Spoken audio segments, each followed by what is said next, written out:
cold opener. So you like the cold opening? Yeah. Do you want to do like an intro? Or? Well, there's no need to do an intro because we just started. Okay. We just started filming. Weird. It's a cold open kind of deal. We were in the middle. You were right in the middle of a sentence, man. Yeah. But yeah, I don't know. I think it all comes with time and experience. But yeah, you should just keep working with. I mean, anyone who's down. You know what I mean? Like it's just the funnest to have people who are into it and not just know-it-alls. You know, like right.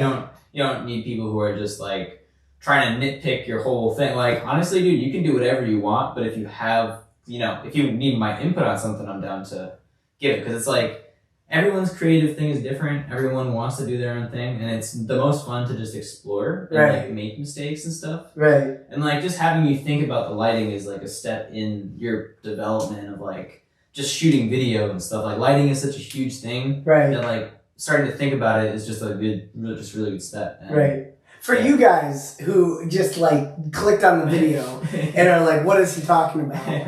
We immediately got in this room and started talking, and Liam said about 10 minutes ago, we should start filming. And I was like, no, we should just talk. He was like, well, we got a lot of good shit to say right now. I was like, all right, perfect. Yeah. And 10 minutes later, I started filming.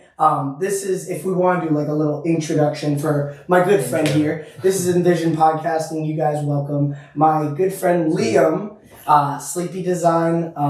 Please follow him on Instagram. He has an excellent Instagram. My man here, I'll let you tell them what you do. I make hoodies and stuff. Amazing clothing. Essentially, I make art and I make it into whatever product makes sense to me. So I make shoes, hoodies, shirts, and I make wall art and stuff. So latest thing I did was like a big tapestry. Like, I'm sure it could fill up that whole block over there. But it was like... Tapestry. All right, help me out. What is a tapestry? Just kind of like a big like hanging that you can put up on your wall. It's usually like made of cloth or something. And that's sick. Yeah, so it's like just a really, really big design. Right. But, I've been making a lot of just wall hangings and stuff.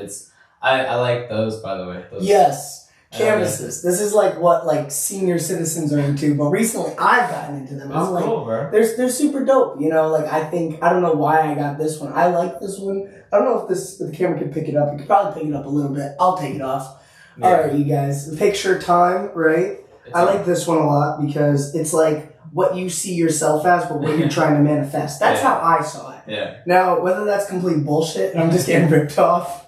I just like the look too. It's also just really, really well made. That's like a canvas wraparound print, and that's something I'm looking to get into. Canvas wraparound print. Like, what is a canvas wraparound print? So like, is it cool? Like, so you can see it has like a box shape to it. So you can see on the sides the design comes around. I'll take her off again. So undress her again. Continue. But you see on the sides, like this part goes around, so that's all it means. It's a wraparound. But there's just different styles to wall art, right? To look into try it. That's all. Right. I agree with you. I think that the like I said, like you said, the canvases and like that nice tight look on the actual canvas itself. Because you were talking about how you made a tapestry recently, and I was talking about the banner that I want to put up. Which, by the way, I apologize, you guys, for the incomplete project, but I promise you guys, there will be a banner. It's gonna look sick. It's gonna look amazing because my friend Liam here, because I'm gonna call him every 5 minutes and be like, how the fuck do I set this up?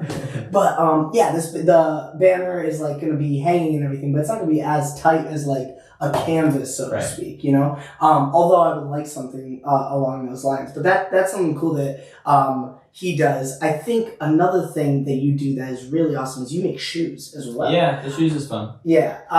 It's just custom Vans, so everyone's familiar with Vans, and there's a customizer that anyone can use. Like, you can just go on there and do whatever. But I guess the main thing that makes me feel like it's my shoes is that I use my original art for it, and then I theme the shoes around the art piece, I guess. Right. So like color-wise and stuff. So that's like, and then I try and match that with clothing that I have already in my thing. So it's like, I feel like it's a little bit more than hopping on a customizer and just changing some colors, but it is very easy to do. Right. It's very accessible, but it's fun. Right. These are shoes, by the way, that you never want to get dirty. Like, you never want to see, because if you see his shoes, it's like white and black, but in all the wrong places. You know what I mean? Like it's white around the bottom of the shoe, so you're like, oh shit, if I step in like a little bit of mud, it's going to be noticeable. Well, some people get Vans that are just white, that are just pure white. And it's like, Where are you gonna wear those? Like, right. I mean, the whole thing with me is like I just don't wear them out if it's not like if it's bad weather. I just don't wear them out. And I don't wear them out hiking, and I've gotten them hiking in vans. Right. That's what I'm saying. That would be pretty incredible. My girlfriend loves to go hiking, and I just don't really have. I don't like wearing boots, so I'll just wear like whatever shoes. But I got my one of my first pairs dirty, so I've learned a lot. But I've had pairs for years that actually haven't been dirty at all. This one recently I've had for about like 4 months now, and they're fine. But I know 4 months is nothing. I'm just saying like I have a decent amount that are actually not.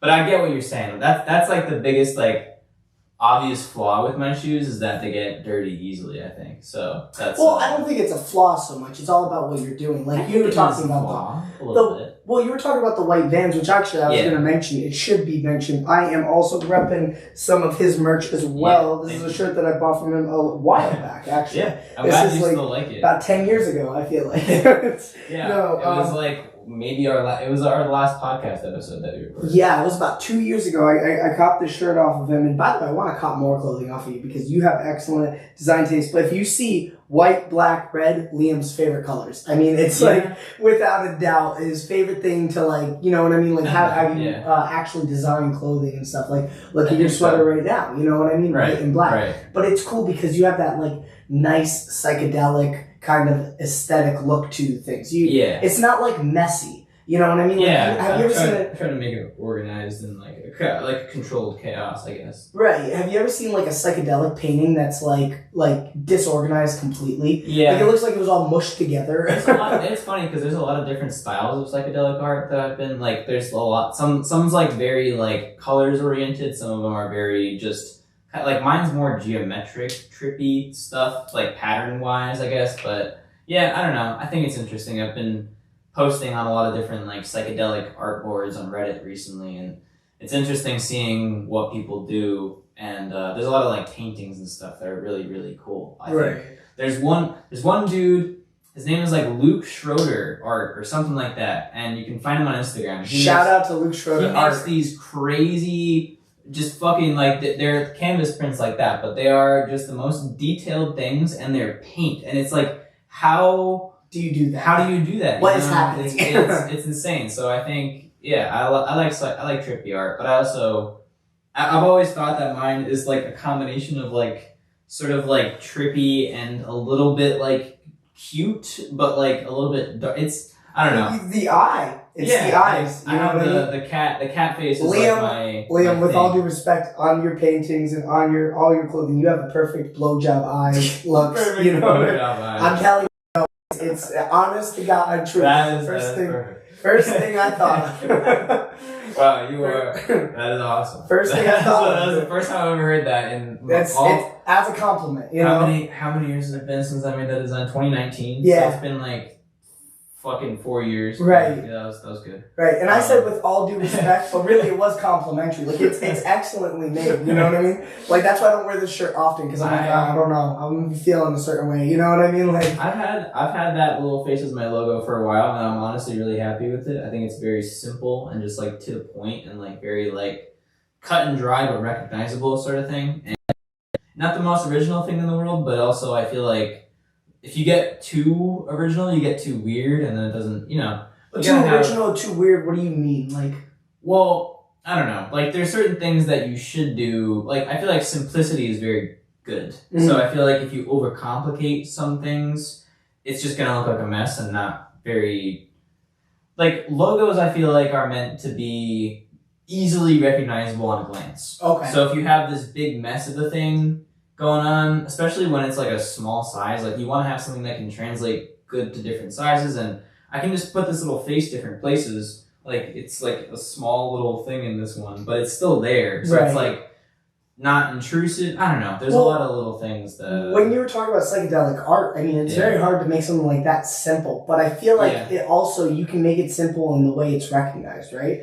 Like, it's like when you look at like, I don't know, like the McDonald's logo, It's just an M, right. a yellow M with a red background. Right. It's like you can see that, you know what that is from like 10 miles away, even if you can't see it, you know? Yeah. But like I feel like with your brand, you know, because of the eyes, because of the white, because of the black, and because of that like psychedelic look, you are becoming more recognized in that sense. Like, oh, that's Sleepy Design. The you know? style, the style basically. And I totally agree. I think my style has been getting very, like, my pieces are similar to each other almost every time, and not in like a bad way. I just think it's like I've been actually really wanting to diversify what I do in terms of art because I think it's getting too recognizable for me. Right. I'm like, okay, you feel like you're just re-releasing the album, like not even really, but I'm just like, it's like I'm making the same type of art, but I'm just trying to get better at it each time. So I'm like improving upon things, but I also just want to do other things as well. So what does diversify look like for you? Probably getting to digital painting, and that would be really fun. Okay, help me out here. Like digital painting, like what would be? So, all right.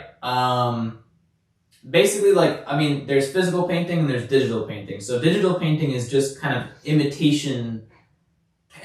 It's just like a lot of brush strokes, a lot of like actually drawing with a tablet, and then like there's a lot of programs that give you complicated brushes that make it so that each time that you put down a line, it's not just a line, it's like you put down paint essentially. Right. So that's essentially what it would be, and it adds a lot more texture to your art. Okay. And it's a way to make digital art just more interesting in general. Right.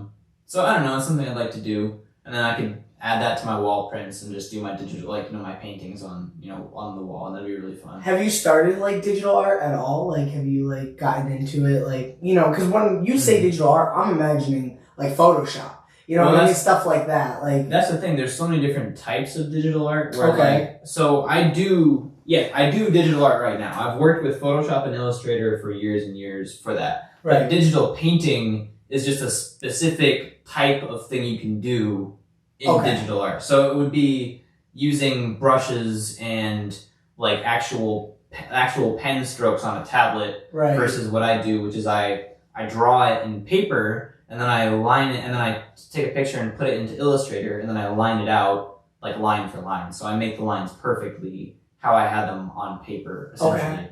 And then I can tweak it a little bit to like adjust it here and there. But it's time consuming. Has there ever been a time where you look back at a picture like that you like actually sketched out and you're like, what the fuck was I thinking? I feel like if I have those sketches, I just don't use them. Okay. So I do like, if I'm tripping or if I'm just chilling, like I'll draw, and like I used to go to D&D every week. Recently we've been on a break because of the holidays, but it's like I had a lot of time to just sit and draw whatever I wanted. So if there was a piece that really stood out to me, I would just take that, digitalize that, and then use it. So I try never to use anything that I think would be bad. Obviously, it's funny you say that because it sounds so simple, but a lot of people do it. Like, well, there's a challenge in that. Like, to take something that you think is like, okay, where was I going with that, and try to develop it into something that's good. I guess that's more of my question. Do you ever do something like that? Like,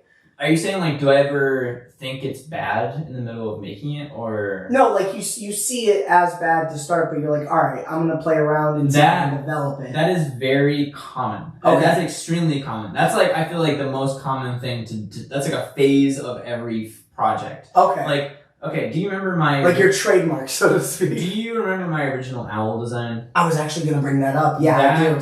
I've still never really done a piece exactly like it. Right. And it's because I was explicitly challenging myself to be like, okay, you have this idea and you don't want it to look ugly. And I tried it and it was just ugly at first. And I'm like, this is bad. So I kept working on it piece by piece. Like a 60s housewife ugly. So it was basically, I started off with the head, right? So I started off with the basic head shape. That's usually where I start. No, I'm just kidding. And then from there, I got the head shape down, and then I got the eyes down. Right. And then I worked in the body. But basically, like, I made another piece recently that me and my girlfriend both drew together. Oh, that's cool. And I thought it was really cool looking at it on paper, but then I digitalized it, and I'm like, there's something missing. Like, it doesn't really look good to me. So I worked on it and worked on it and worked on it, and now it's one of my favorite cohesive pieces because I didn't give up, Right. basically. So I think it's a lot of it with art is like, especially digital art, is like you have opportunities to fix problems if you see those problems. So you just look at it and you say that's bad and you give up, then you don't get anywhere. But if you look at it and say, okay, this is bad, it might take some work, but I can fix that. And you just sit down and you do it, and it's like, it's fun. I think it's very like progressive, and it makes you feel like you're evolving somehow by doing something that at first you didn't believe in, and then you're just like, I love it now. And like, yeah. Well, I like the way that you think. It's like progression and diversity. And when do those blend? You know what I mean? So it's like, let's just say you diversify your art into, like, you were talking about owls, let's say specifically animals. Let's say next you want to make like a crow or something along those lines. Maybe that's a progression off of the owl. Maybe you make a design that's even better than the owl, and that is the crow, in which you can actually like put on clothing and stuff like that. You know what I mean? So like, I know you're talking about diversifying in the sense of doing like digital painting and stuff, but also I think that you have that mental mindset of like, oh, I want to also develop by creating like new kinds of images, you know? Yeah, I think like changing the subject of what I'm doing is very like I've been trying to get more specific in what I include in the designs. So I'm trying to, like, one of my friends recently, this leads into collaborations and stuff, but one of my friends recently, she's a tattoo artist. Okay. And she drew a really cool like leopard that's like, you know, just like basically like hissing at the camera or something, but it's got its teeth out and everything. It looks badass. I'll buy one. I'll get one right here. That way we can have a real life representation, you know? And it just looks badass. And I'm like, hey, did you do this yourself? Like, is this your design? And she's like, yeah. And so I think I'm just gonna work with her to incorporate that into one of my pieces, because I wanted to do I wanted to do more nature stuff and more animals already. So working with her with that would be the perfect collaboration, because I want that as part of my stuff. So it's like this, I don't know. I think working with other people is really important. As you said with your podcast, you like bringing up kind of underground artists and like showing them to the world. Right. That's how I feel about working with other people in any form, really, is like I have a small audience on Instagram and other places and stuff. And so I feel like sharing my, you know, being like, hey, this is me and my friends thing. He says small audience, it's like 9 times the size of mine, but go ahead, man. I mean, no, go ahead. No. But it's also like, now you make me feel insecure. Now I gotta turn my chair around. I can't even look at you. No, just it doesn't even it doesn't even matter. No, honestly, my followers are insignificant. And not saying that. That's so sweet. okay, that sounds bad. I mean to say my follower count is insignificant. Right. I love my followers, but... Right. Well, we were just talking about that. It's like you silently network. You know what I mean? You talk to these other like brands and people, and it's not about how big it gets. It's about who we can help and how we can develop, right? Yeah, there's just a lot of artists on Instagram, and a lot of people who follow me are artists. So when I see people's art that I like, I will follow them back. And I'll like their stuff, and I'll try and comment and stuff, because there's so many people's art that gets overlooked that's actually really good. Mm-hmm. There's so many people have just like hidden talent that Instagram doesn't know about yet, and so just showing support like that I think is really important, because it's hard to stay motivated when no one is paying attention. And I know that happens, and my Instagram takes its dives and goes back up and goes down and stuff, but recently, I've just been trying to cover my bases, so I just like upload to everywhere that I can. And recently, I've been also trying to make a setup for in-person stuff. So like going out and doing shows, selling at markets or whatever, anything to just have another avenue of things. Right. That's all. I think that's the most important part online recently, is like, I would specify all my time on Instagram, but now I think it's stupid. I think only posting in one place is so limiting. Right. Like, I've even started posting to Tumblr recently, but the fact that people are on Tumblr, like, I don't have any followers, but people can like my posts because they can find them because I'm uploading my art. So the more that I just post different places, people will find me. And that's just how, like, on Google, I started focusing on keywords and stuff, and now people search for my stuff all the time. Right. It's not just my stuff, but like they'll search for like custom vans, and they'll find my custom vans there. Right. They'll search for hoodies, they'll find my hoodies there. And that's because I have my products as many places as I put that shit on Etsy, on Pinterest, Tumblr, Reddit. Man had a whole grocery list. Like he knew where to go. Facebook, Twitter, everywhere that I can post, everywhere that I know of and Dribble. There's another stuff. So that's like 8 different places. Dribble. Whoa, yeah. I've never even heard of that. That's what I'm saying. There's another. It's just a design place that people put designs, and it's not as much artistic as it is like corporate design, sort of like branding sort of stuff. But I put my stuff there, and people find it. And it works. Like, I don't get sales from it, but people, like anything to get eyes or just anything, man. It's like, it all adds up. You can't just, I don't know. I used to come to a new platform and try it out, and then it wouldn't give me stats. It wouldn't give me numbers. And so I'm just like, it doesn't work. Right. So I go back to Instagram. But then... Well, how long would you try it out for? Like, not very long. Was it like 5 days and then you're like, fuck this? Well, Reddit was probably the one I tried to do the most in... besides Instagram, because like Facebook, I felt like it was all old people.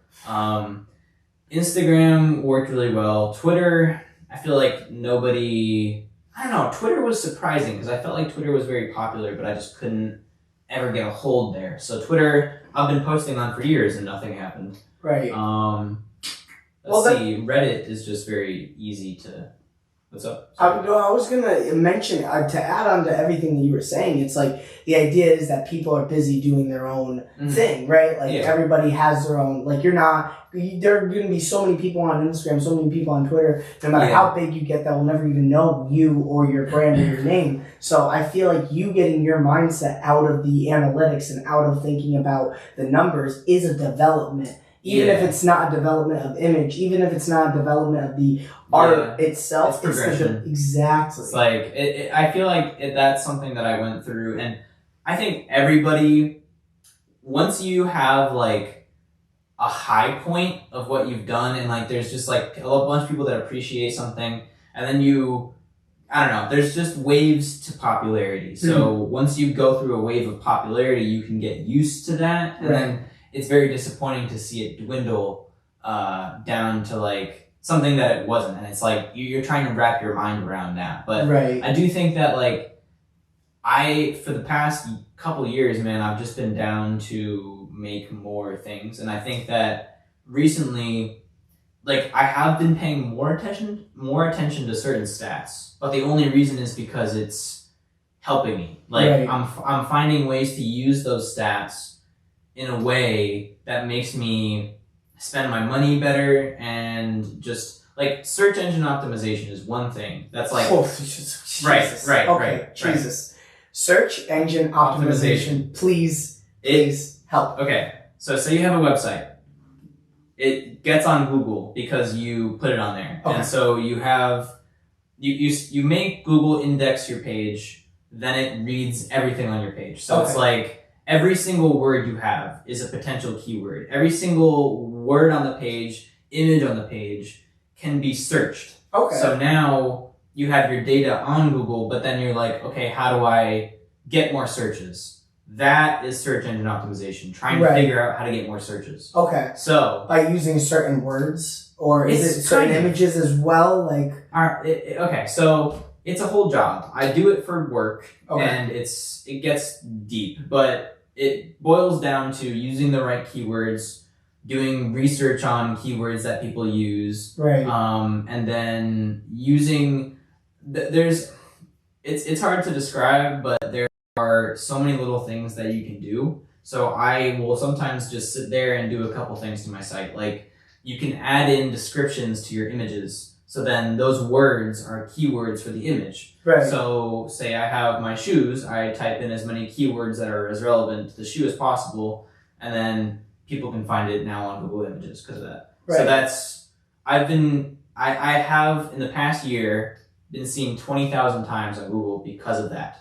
Oh, okay. So you actually track the analytics, how many times your website has been visited? And I can see what people are searching, and I can see what pages they're going to, so which products essentially are doing the best. Okay. And it's very fun. I like it because it's like data that I can use and improve upon.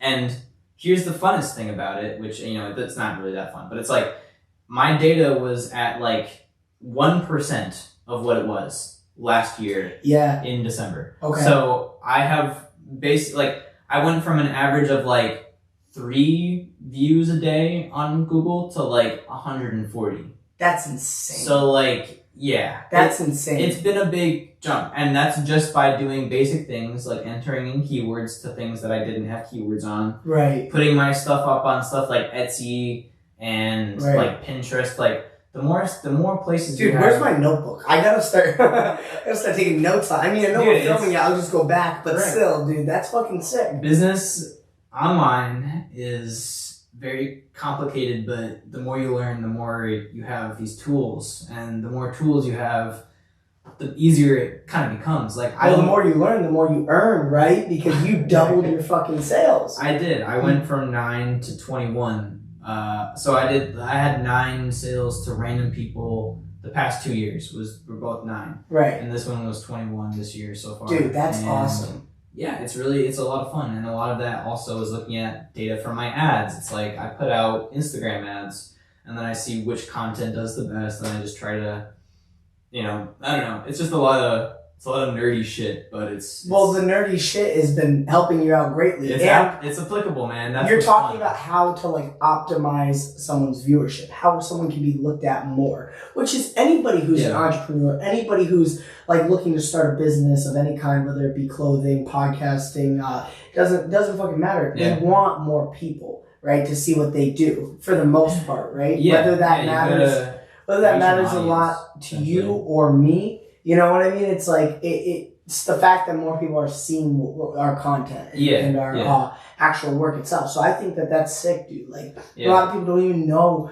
When you said search engine optimization, dude, I almost fainted. Like I almost passed out. It's like a stupid buzzword. That's just the way that the industry remarks it is like SEO. So if you search SEO, you'll see a million articles about how to improve your SEO. Right. But a lot of it just boils down to very little changes that you can make over a long period of time. Right.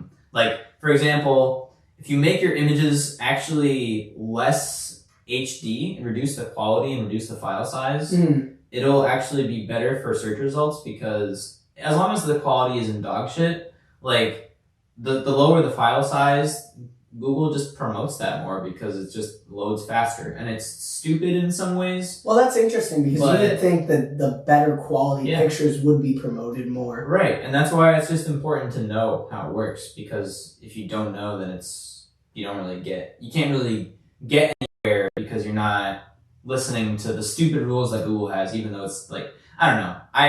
I hate how specific it is, but if you play by the rules, it actually moves numbers. Like the numbers, they don't lie. I've been looking at my stats, and I reached a peak of, I think my highest day this whole time that since I've ever ran my store is 143 for a day. Right. On Google. That's just by having my page exist. That's good. I don't do anything. I need a fist bump for that. Stop it. It's so hard. Jesus. But that's fucking sick, dude. The fact that you've been able to like escalate your business through something that a lot of people see as like a nerdy tech term, but has helped you substantially. Now let me ask you a question. You've been doing this for about 4 years now, maybe a little bit over 4 years, like actual like clothing design and running your own running your own business, you know. The ideas, sketching everything out.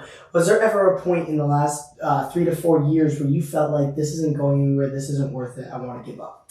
Not like a moment where I'm like deciding to just give up. I've gone through moments where I'm like, is this still what I want to do? But I think that's more so me checking in with myself and being like, do I still have fun with this?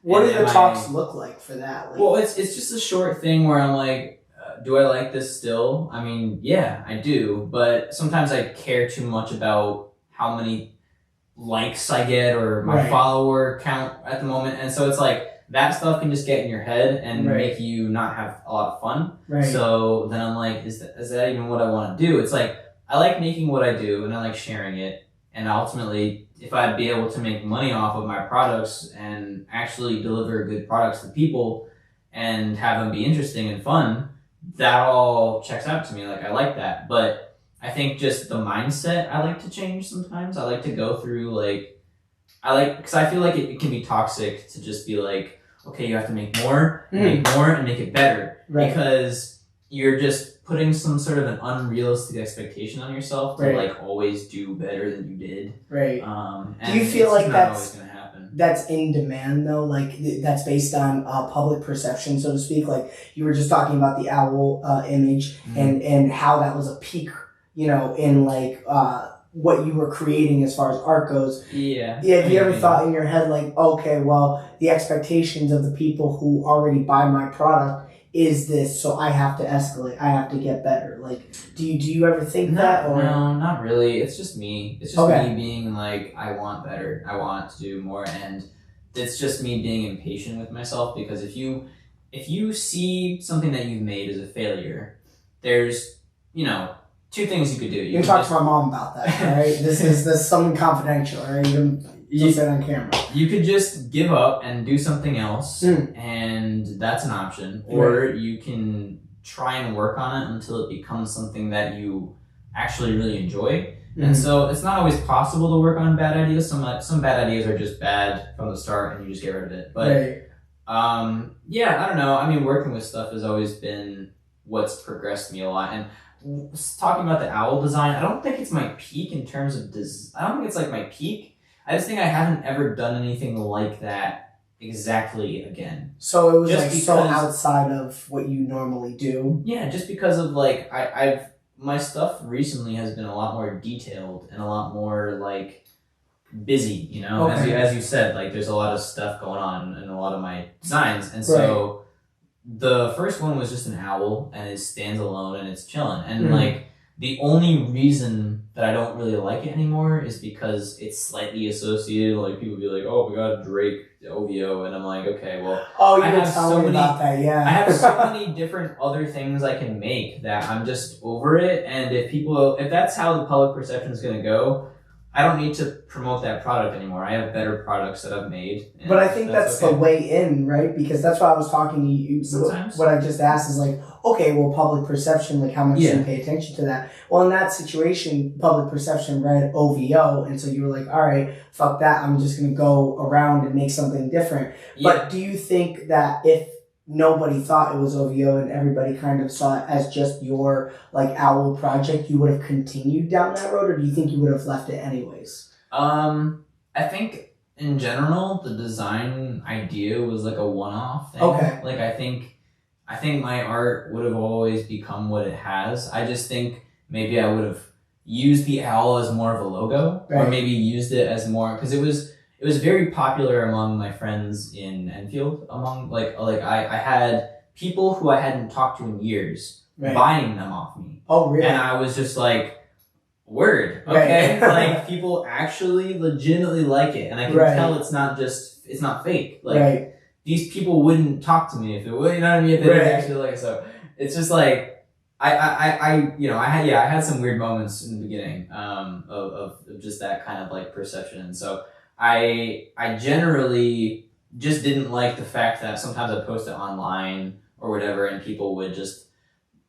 immediately brush off the design because it was related to it. They saw it as a Drake clone, and I'm like, I get it, because you know, looking at it, those designs do have similarities, but also they don't. So it's like, not. Fuck you, you're a fanboy, bitch. But no, all those Reddit comments, like Liam pissing off the masses. It was honestly just a couple people, but once I saw it, I'm like, I can't unsee it, you know. And it's like, so the public perception kind of changed the way you looked at it too. I feel like being in a public space where you share your art, it's impossible for people's opinions not to like slightly affect you, especially if they're sharing it. Like, you know, if someone just doesn't like something and they don't say it to you, it's one thing. You don't ever see that. But if someone comments and be like, "Oh, fucking OVO clone," it's like, okay, like, you're a dickhead, but also like, you know, like, I do think they have some validity to the claim, only because if you put the designs back to back, you can say, "Oh, this is a popular thing right now. This isn't like they're both owls, whatever." But my whole thing is, from the bottom of my heart, I didn't know about OVO. I knew about Drake, of course. I just didn't know about his fucking brand, you know? Right. Like, I just didn't. Until you started seeing the comments and you're right. like, okay. Well, you know, it's really funny. Not to name drop, but Jordan at UPS, he was the first person to say... Oh, God, yes. Yeah, all right. He was the first person to be like, that looks like OVO. And I'm like... not even as a diss, just like, that looks like OVO. And I'm like...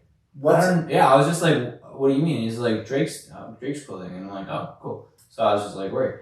But, yeah, no, that is, yeah, like... And then you talk to Jordan, you're like, how many other people are you telling? no, this is OVO. It's not even like that. It was like one of my first things I ever made. I had no expectations for like success with that or anything. It was like, it did give me a lot of, it did give me a lot of motivation for people around me to be very supportive of it. I mean, people like there were people at UPS who bought that design off. Right. Just by the way, side context. I feel like whenever me and him film, we always have to give this context. We met at UPS drama. Right. We met at a wonderful warehouse called UPS. Beautiful. Something that he wants to go back to. We're going to start tomorrow again, actually. Oh, of course. We're going to go right in. Yeah, my favorite 3 a.m., right? Yeah, beautiful. But no, we used to work at UPS together. That's how we met. And warehouse homies. Right. At the time, I was doing my stand-up stuff, and he was doing his entrepreneur like clothing brand. Yeah. Obviously, one fizzled out. The other one, did great. One kind of turned into manifested into whatever you want to call this. This is you're still doing stuff. The boy project, Are you still going to shows and stuff? Yeah. I just actually, it's funny that you say that because it's like silent networking, right? Mm-hmm. Versus like public networking. So public networking would be like whatever I do on the stories when I post on the Instagram, like, oh, shout out to this guy, you know what I mean? Or like a photographer or a filmer, like this music is great and stuff. And I don't do that just to kind of like get views and stuff like that. It all kind of comes down to the idea that we were talking about beforehand. It's all about elevation. It's all about publicly networking and bringing someone's page up. And if they do the same for me, great, but I'm not looking for that. I'm looking to actually help and I really do like what they do as well. Yeah. And then the silent networking thing is what you just mentioned. Do I still go to shows? Fuck yeah, I still go to fucking shows. And that's not even really silent networking. That's just getting out there, man. That's just getting out there. That's just as important as everything else. Speaking to promoters, but what I mean by silence is I'm not taking a camera with me and being like, this is what I'm up to. Yeah. Or taking a picture of the set and being like, this is what we're doing. Yeah. Now, would it be beneficial to do that from time to time? Sure. But I'm there for a different reason. I'm there to meet people. You know what I mean? And see who I can bring on, see where people are from, see who comes most frequently, whether it be acoustic open mics or stand-up comedy open mics or actual shows. Mm-hmm. There are people like you at actual shows who are specifically there just to sell clothing or something materialistic. It's not like... I'm trying to get into that shit. That would be cool, right? Like, and actually it's funny because I can help you out a lot with that because I know a lot of different shows that happen, like whether it be in like Northampton, Massachusetts, Westfield, Manchester, West Hartford. Man. I have a friend, shout out to Rufus McGillicuddy. I had him on a podcast once. He's doing his DJ work down in West Hartford weekly. That's so really cool. It's all about networking, but he didn't start by saying, this is what I'm doing. As a matter of fact, the way I found out about it wasn't even from Rufus. It was from other people's stories of Rufus. Yeah. And I'm like, oh, fucking shit. Like, that's the whole thing. That is the whole thing that I've been not realizing, but like just kind of focusing on recently is like, I don't need to have this focus on just this one platform online. Like I can do fucking everything, Right. And like going out and doing shows like that is just, that's an avenue of people you would be missing if you just didn't do that. And it goes to show online is not the only way. Right. I've been in this kind of mindset my whole life, ever since I was a kid, is that like, oh, well, stuff online is going to perform better than stuff just like a sign just sitting there in person. But like, what goes to show, you know what I mean? What goes to say that that's exactly true? Right. There's so much stuff online nowadays that shit gets buried so easily. Going out and doing something in person is very valuable. Very valuable. Like, I agree. I am about to, next year, I have ad money that I have budget that I usually put into ad money throughout, the year or whatever. But I'm going to take that money and spend it towards shows and actually go places. And I think I'm going to make more money. And that's not even like a money thing. It's like, if I just change my behavior, I'll have more success, and Right. like only because I'm not being a pussy, you know. Right. It's like I have this thing where I like to do stuff I'm comfortable with, but you have to grow as an artist. You really have to just try new shit. You have to get used to being uncomfortable. You gotta get used to doing stuff that might make you a little bit nervous. But that's just going to show that you're growing, man. Like there's nothing that makes anybody any more nervous than going in front of a crowd and just bullshitting.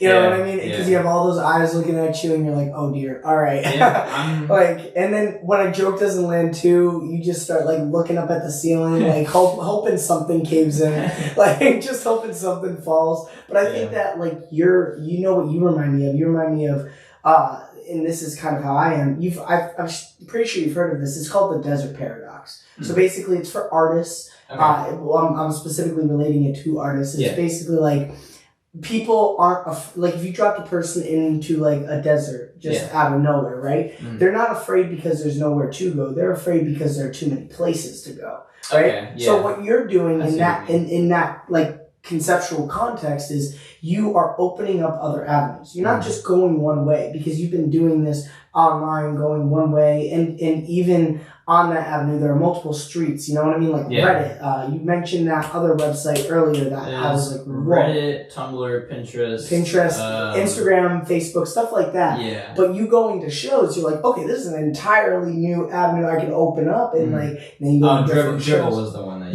it's Dribble. Like my brain pushed it out as soon as he said it. I was like, okay. I hadn't heard about it until last year, and then my coworker told me about it. She was like, you should put your stuff there. I'm like, okay. Right.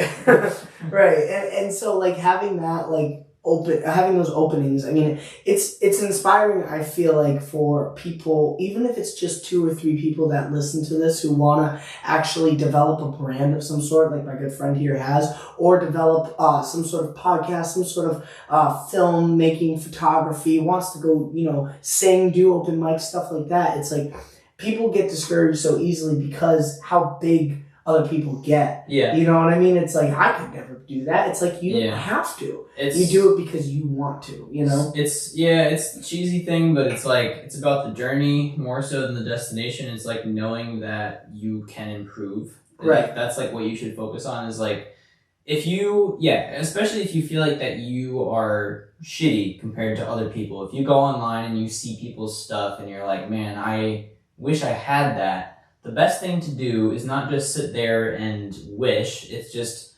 start from the ground, start from where you are, and try to incorporate things like that into your art. Like, I am not a painter. I've never painted in my life. I've only done stupid paint by number shit with my mom, and I hated it when I was a kid.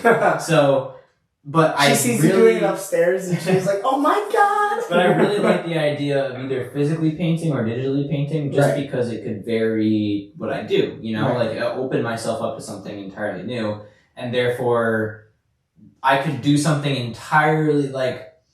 To me, it'd be like playing a whole different instrument. You know what I mean? Like doing it's just that much different to me. Right. And so, like, in that sense, I feel like I just need to start doing what I think other artists do well. So like I can start doing like art, like art based upon nature scenes, or like just like, I really like water in my art for some reason. The way people depict, like a splash effect kind of, or more so just like kind of like a beach scene, or just like any sort of detailed, like the fluidity of water being depicted well in art is very hard to do, but when it's done well, it's very pretty, in my opinion. Right. So, but that reminds me of the canvas thing we were talking about about 20 minutes ago. It's like the idea is like having that like nice tight look, like with water added to whatever canvas it is. Like you can imagine like a valley of some sort with like water going through a bunch of rocks, or a river maybe, something along those lines. But yeah. And I think one of the most important things in just like doing stuff and just like getting something done and published is that like you never really know what's gonna click with people. So like if you spend too much time trying to like follow trends or something, or try to like manufacture this like viral thing, you might just be losing, like, I don't know, if you're just genuinely interested in things and you explore, you're never gonna stay on the same thing. I mean, you're gonna want to change something. I mean, there's going to be something that you're not happy about or something that you admire somewhere else in the creative space. Right. And so I just use that sort of thing to drive my, to drive myself. Like, I like music a lot, so I might start making some little music tracks. And if I don't like it, that's fine. But I'm at the point where I'm like, I'm just trying to get myself to do what I want to do and like not stick to something just because I feel like I have an audience for that one thing, Right. So, and I think that there's a bit of excitement in that. It's fun, yeah. Because we were just talking about that 3 to 4 years you've been running the same, circle. How about running different races, doing different things that all kind of bring you back to what you're doing currently, but will give it more variety, diversity, make you more excited to go out and try it, especially when you meet, people at shows and stuff. Not only does it really fine tune your social skills as far as how to sell your brand and what you do, but I think it also helps you meet the right people because one thing that I've noticed over the last 2 to 3 years that I've, been working and talking with promoters, comedians, open mic musicians, and doing podcasting in general is I've noticed that it's really all about who you know, and they can really open up a lot of doors for you. I mean, the amount of people that I've met have been just through other people, so I think that that's a great idea for you, and especially as far as like, developing your brand, diversifying everything. 2024 is looking really clean for you, man. It's looking fun. I'm excited for you, to be honest with you. Yeah, this past year, I basically, all that shit happened with my car. Yeah, first half of the year, get fucked, Liam. So all that shit that happened had me in a space where I had actually a decent amount of time to just make art and stuff. So I've made a lot of really interesting art pieces over the past year. Right. And I'm just really excited because it's opened me up to different things. Like my posters are doing pretty well. So I've been trying to focus more on that sort of thing. And I made a poster one day like last year, and ever since then it's been fun. So it's like trying those new things and at least giving them a taste to be like, well, is this something that I like to do? Is this manufacturer good? All that bullshit. It's been worth it, I feel like, for the most part. Like, I think I have had some things, like I made a bandana recently, and it just was really shitty because the manufacturer just was not good. So you guys let me down. I spent like $100 and I lost, and that's just how it works. Right. It's how the game of manufacturing works. You have to try different people and see if it works, but I just ordered too much from them. So right. I should have ordered less. But yeah, I think every other thing has been a win, and I think my idea list has been at its fullest. Like, I have so many ideas that I stopped caring. Like, I used to write them all down, and now I can't even write them all down because I'm just gonna go by what I feel like. And I used to try to schedule it out, like this. I would skip the whole list and just do whatever I feel like. Like, it's just, I have such an overflowing thing for that, so I can't. Well, it's a good thing because now you're hyping people up. Now you're like, listen, I got idea after idea after idea. You're not limited. You don't feel like, it doesn't feel dry. Because I feel like that gets scary. Is if it feels like let's just say I do a podcast every week, but I have you on every week. Oh yeah. By the 6th week, people are going to be like, "Hey, we really like Liam, but." And I'm going to be like, "I really like Liam, but." You'd have to try to find a way to at least, because I mean, you can do that sort of thing. You can have a recurring guest, but you just have to find a way to keep it interesting. So it would be about topics that are not just about art and creativity, because that's all I talk about. But I'm very, that's something I thought about a lot too, is like, I say that I have all this stuff, but I really do have all this stuff cooking. It's just like, some of it takes time. So it might be like a month before release. It might be like, whatever. But I do have a bunch of these ideas. I just hate being that guy who's like, oh my God, there's so much stuff. And you guys have no idea what's going to happen next. I don't know. It's just it seems silly to me. I'm like, I'm going to release it. People are going to react how they react. And that's, I used to do the same thing with the podcast. I used to hype it up before I drop. But I feel like it's kind of cool to just, like the cold open. Right? Just drop. I think, just fuck it. I think you can do it either way. I think both works. And I think I've I've been able to build up hype for, like, the one thing I like to build up hype for is collabs. Because it's like, hey, here's this other person, go check out their other work, and go do this.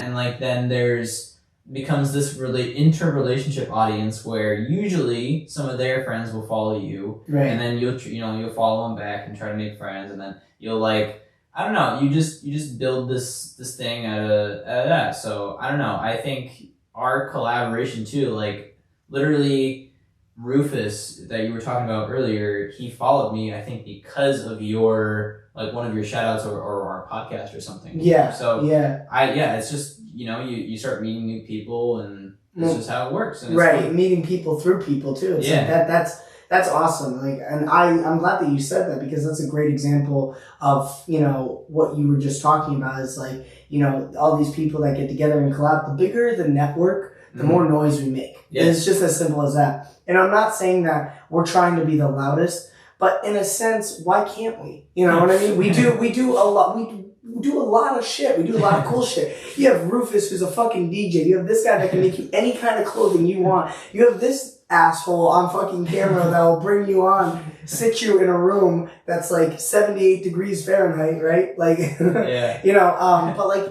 it's like we all, have different niches and things that we enjoy doing. And I think that if we all work together, we can really create something big here, whether it's just me, you, and Rufus, me and you, or you and whoever you collab with. So with that being said, is there anything else you want to say as far as like what you do, what big plans are going to happen for 2024 besides going to shows and stuff like that? Honestly, I have ideas for literally just all sorts of prints, clothing, shoes, all that bullshit. I'm going to try and make more tapestries. So just like I made one for my cousin recently. Pictures are coming soon to Instagram. Then I'm going to try and post it up on my store somehow. It might be a little bit on the expensive side because it's so big, but maybe I'll try and do like size options and stuff. But yeah, I'm just trying to do more. And honestly, the biggest development will really be trying to sell stuff in person, which you might not even hear that much about on Instagram, honestly. But yeah, it's going to be something that I think will make this whole business as a concept like more sustainable, just by using a different method of getting my stuff out there. Like I can't imagine that if I come in the place with like $5 stickers and like $13 posters and then $20 shirts and $40 hoodies, that there's a range for everything, and I feel like someone's bound to pick up something. Right. So if I go to a show and at least one person buys something, I'm doing just as good, if not better, than most of my ads. Right. So it's like even just a $5 sticker. Like I feel like the chance of success is very high because I have products that I'm very confident in, and they are definitely originals. I mean, it's all my art.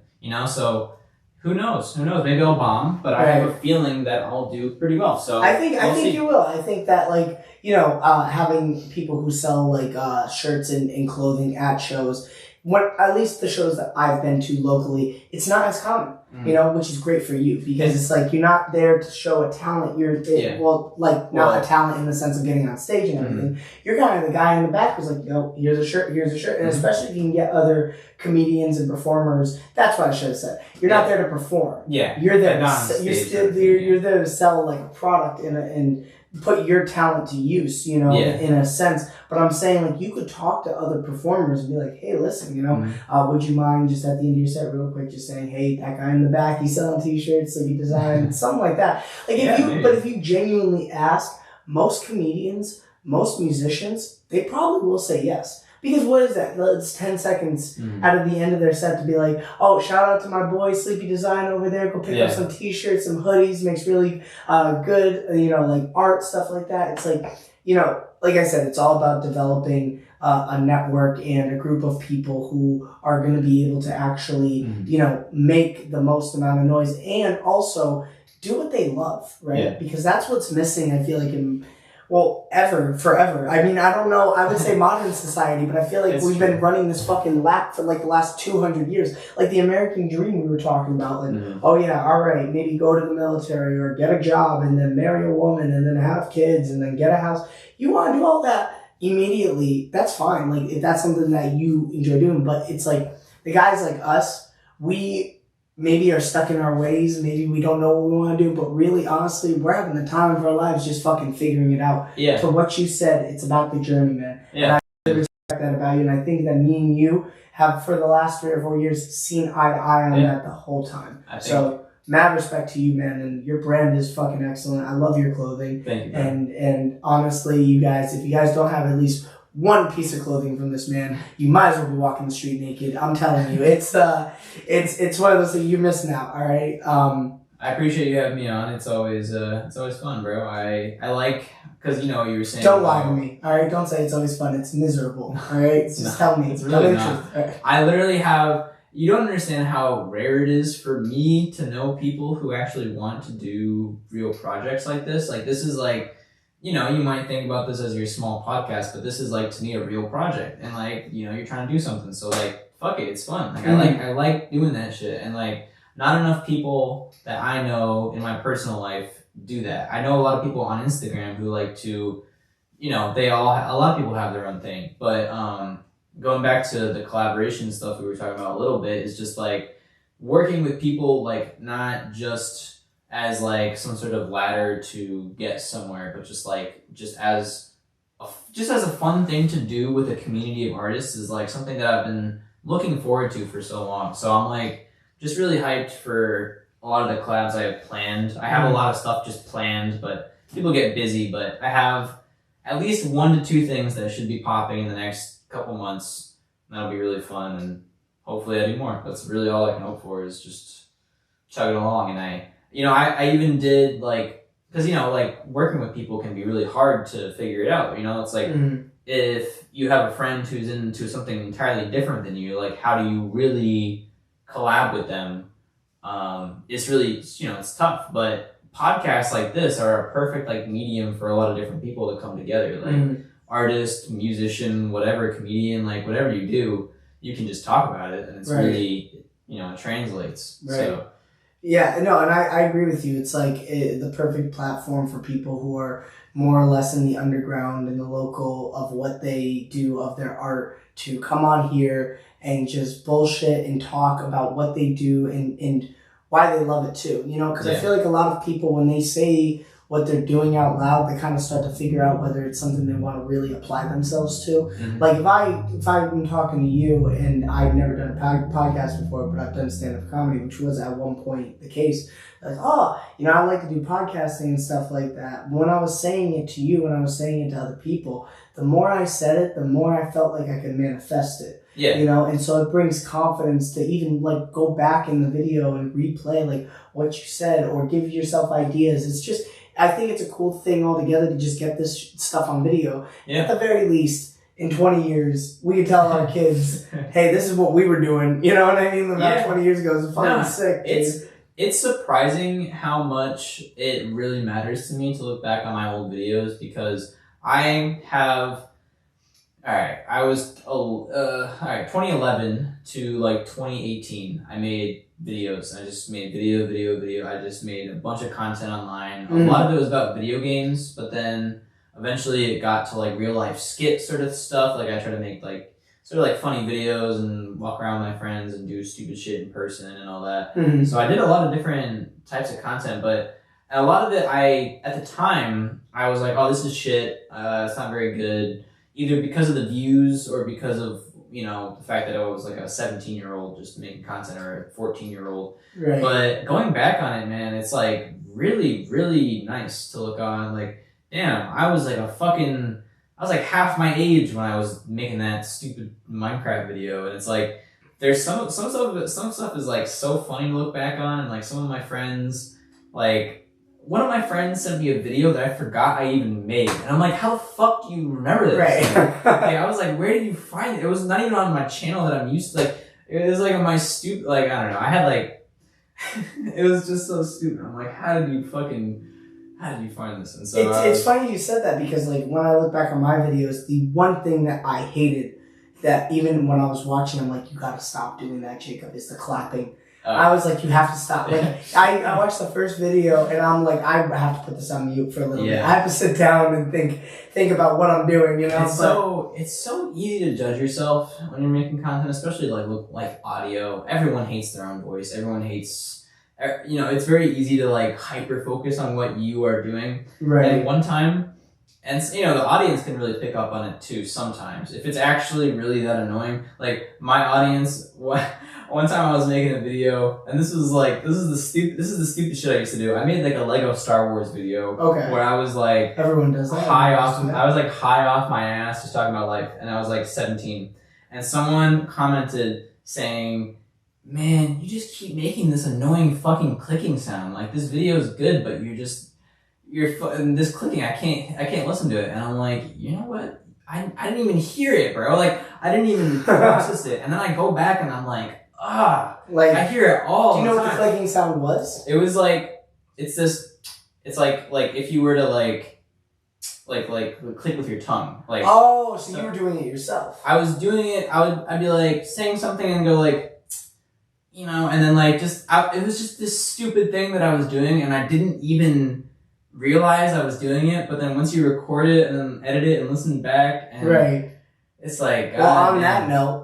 No, but yeah, no, it's like, I get what you're saying about judging yourself and how, it's very easy to do so, especially with just you, like you can judge other people and be like, oh, well, maybe he didn't, maybe he wasn't like kind of like a dry person to have on or whatever the case may be. But really, honestly, when most people watch their content where they're in it, they focus on them. And so what I've tried to do more than anything else is focus on who I have on, number one, the quality of the video, number two, and the content, the conversation that you can't recreate. You know what I mean? Like I could have like a fucking budget book here where I'm like, all right, Liam, so what was the last time? You know what I mean? Like I can go through all that, but why would I? This is real. This is authentic. I love, honestly, the conversations I feel like this are always the best. I always have questions prepared just in case. I literally had 5 that I wrote down. Didn't need it. So no need. It's just like, I mean, I think some of them I even brought up,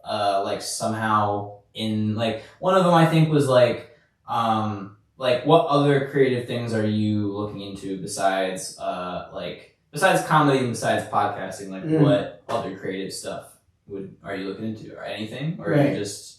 Is this a question now? Sure. Yeah. Okay. So I think one thing, it's not far off from the podcasting and from the comedy, but I did like what you were saying is filming in different spots and specifically going around and just asking random people questions. I don't know why I want to do that, but I just feel like in my life, like with how I am, unfortunately, I don't have that filter where it's like, hey, maybe you shouldn't say that. Like, you just don't feel awkward saying that shit? I used to when I was younger, and I think I was more insecure when I was younger, but I also cared a lot more about what people think. This kind of calloused a lot of that. Going to do stand-up shows calluses your mind a lot. It makes you feel like, okay, well, maybe I was a dirtbag, but we're all dirtbags at some point, and you just kind of continue rolling with the punches. I'm not saying I'm going to go out of my way to insult people in random places, but like going up and asking questions and just having fun and bullshitting, like having that real authentic. That's what it goes back to, just creating those real authentic, possible, like humorous but true, genuine moments. And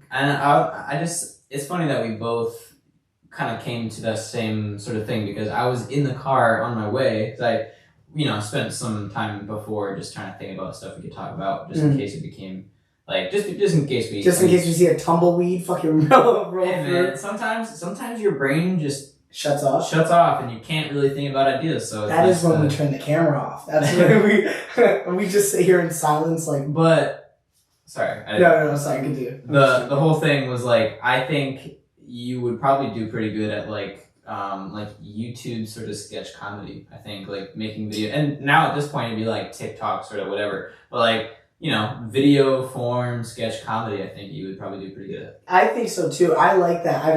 You see that notebook right there, and that nobody else sees, and nobody's allowed to see. It's very sacred. I was wondering if you were going to open it for this podcast. I can't open her up yet. I gotta wait. It's like a virgin. You gotta just take your time. You know what I mean? Just give it some time. Okay. A few episodes deep, maybe. But like in that notebook, on a real note, I have been writing down sketches and stuff like that, and just cool different ideas about like how we could go about not only podcasting, but also creating, like you said, skits, sketch comedy, stuff like that. Even doing something stupid during the podcast, you know? That's literally like, I used to listen to this podcast called Sleepy Cabin all the time. And they are, I don't know, they were a group of online animators and they all did comedy shit. So they were all focused on like trying to make the podcast really funny. And so they would have these little intermittent like edits where they would like, either edit their voice to sound like they're on the phone or whatever. One of them was called Voicemails with Jesus, and it was like, what if Jesus called you and was really fucking annoying and just kept trying to invite you to his like backyard barbecue, but stop it. You were like his only friend, and like that's what I'm saying. Like that shit is like, it's so stupid. I know, dude. Like that podcast. Jesus invited you to a party. And he just keeps calling you and leaving voicemails, and like over and over. My boy's not even picking up. No. My boy saw Jesus and said nope. Yeah, no. That's fucking that's fucking sick, dude. Yeah, no, I'll step my game up. That's fucking awesome. I suggest you, man, if you just listen to some podcasts and just throw that shit on and whatever. I can totally send you Sleepy Cabin. Sleepy Cabin? Sleepy Cabin, they are fucking they a lot of their humor is a little bit like older, so it's like a little bit more offensive, and you'll hear some stuff that might not make the liberals happy. Stop it. As a liberal myself, I think they're really funny, and if you have some skin on you, if you have some thick skin, then you can listen to that shit. I'll definitely listen to it, and I think that's one of the last things I should mention here is, and I saw this quote earlier on Instagram, ironically, but you can find some cool ass quotes on Instagram where it's like, oh yeah, that's neat. It basically said that you need to meet people who are like way ahead of you, like on complete different levels than you are, because you need to be exposed to those new levels so you can elevate, and so having that, like seeing people's opinions, it is advantageous. Like having a guy like you in here to talk to me about the down shadow that we were talking about with and stuff like that. It is something that is beneficial, and I think having that constructive criticism, the way I used to be is, and that's been the big developmental switch I would say in the last year and a half. The way I used to be, I used to focus on like, oh man, I don't want to do that. I resented it, and I kind of closed in. I'm like, I'm gonna do my own shit. Fuck that. Yeah. But now I'm more open-minded, and even if it does kind of come off as harsh, whatever people say, it might be true, and it might be something that I need to hear because no one else is willing to tell me.